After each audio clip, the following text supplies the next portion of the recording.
Hey there, how you doing? Man, my chair is very squeaky.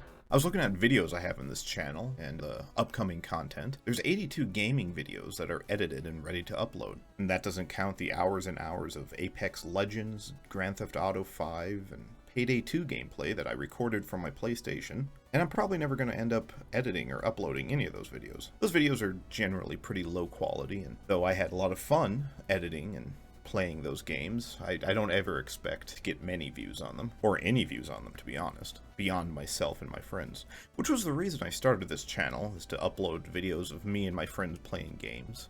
But this whole new perspective thing came about, and I actually enjoy this much more. Getting my opinions out there for you guys to chew on. I was even thinking about getting into reviewing movies and TV shows.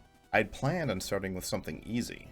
Take maybe Phase 4 of the MCU, or Disney Star Wars content, or some low-hanging fruit to tear into. But there are better reviewers reviewing those shows.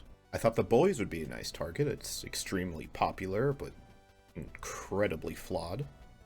But there are 3 seasons of The Boys, and like 25 episodes, I believe. I just don't have the passion to go through that and write down all the flaws. But I remembered another edgy superhero show on Amazon that people seem to love. And this one only has 8 episodes, which is way more my attention span. And maybe one day that will be a video that I release here, but before I even started, I came across my first roadblock. What does it mean to be a bad story? What is a good story? How do I prove these things to you?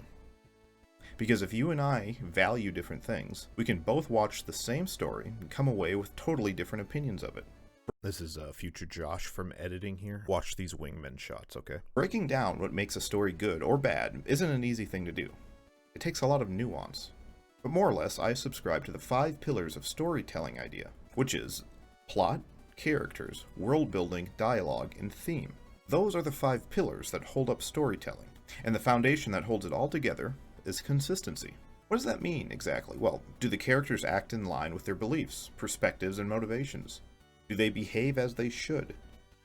Is the plot tight, or are there obvious leaks where nonsense takes over just so the story can happen the way the author wants it to? Does the world follow its own rules? Are things told to be one way, only to be flipped in favor of helping the story out? How fleshed out is the world? Dialogue's a little harder for me to explain, but the best I can come up with is, does the dialogue follow a consistent standard of how beings talk to one another? Do humans speak to other humans like humans speak to humans in the real world? Does the theme match what the narrative is telling us, or does it clash with the story being presented? For a story to hold up to criticism, it must keep these pillars strong. And the more you weaken them, the more likely your story is going to fail.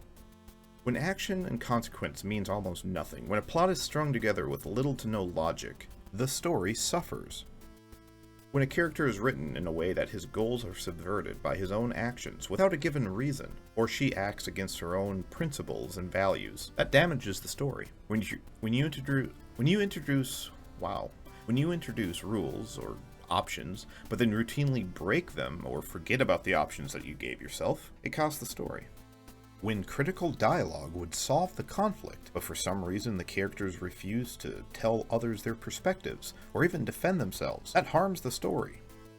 When your theme is as clear as daylight, but it's kicked aside to tell a story, well, it's just not good. Now, say we take a movie that has a terrible plot, where the characters are awful, the world building is a mess, it has shoddy dialogue and a broken theme. We can call that objectively bad, because it fails at every one of the pillars. That's not to say an objectively bad movie can't be enjoyable, but that's a good story, for another time. We're going to take a detour into the subjective versus objective argument, because a lot of people seem to struggle with it. Subjectivity is tied to emotion. How well do you enjoy a film? How did it make you feel? Did you laugh or cry? While objectivity relates to how well a film does with the 5 pillars of storytelling. You can like a shitty story. A garbage movie can get an emotional reaction out of you. Again, this is where a lot of people stumble. They mix up their emotional investment in a story with the consistency of the writing. Seeing a character of your race, or gender, or sexual orientation can strike a chord with you, drawing you in and attaching themselves to you on an emotional level, blinding you to the fact that those things are written so poorly. Also, at some point, I'm going to come for the idea that representation matters, because, boy, I have some opinions on that. I, for one, love many poorly written stories. One of my favorite movies of all time is Priest. starring Vision and Billy Butcher. It's a terrible movie, but I love it. How about Spider-Man 2? I love that movie growing up, and I still love it to this day, despite its many, many flaws. Speaking of which, there's a video by Southpaw going over the flaws of Spider-Man 2. You should check it out, it's pretty good. But there was also some really good stories I dislike. I hated Arcane. It was a chore to watch, despite the fact that its pillars hold up very well. I fucking hated The Lighthouse, even though I don't think I could name a single flaw in the entire film. If I were to make a list of my favorite movies and TV shows, it would probably be filled with a lot of 5, 6, and 7s, with an occasional 9 or a 2 thrown in here and there. But my emotional, subjective investment and enjoyment of a project doesn't necessarily speak to its quality. We all find value in storytelling and media for different reasons.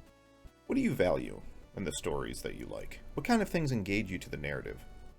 Do you agree with the 5-pillar idea, or do you think there should be more? If you do agree with it, what order do you place them in terms of importance? Personally, I think the plot is the most important, with characters and world building coming in 2nd and 3rd, dialogue and theme taking up the 4th and 5th places.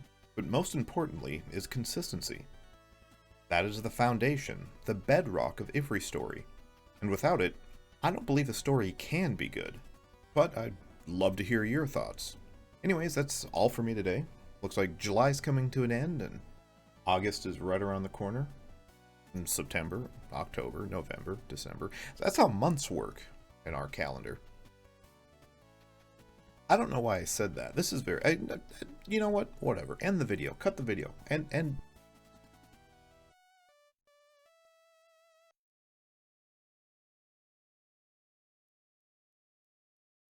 blah, blah, blah.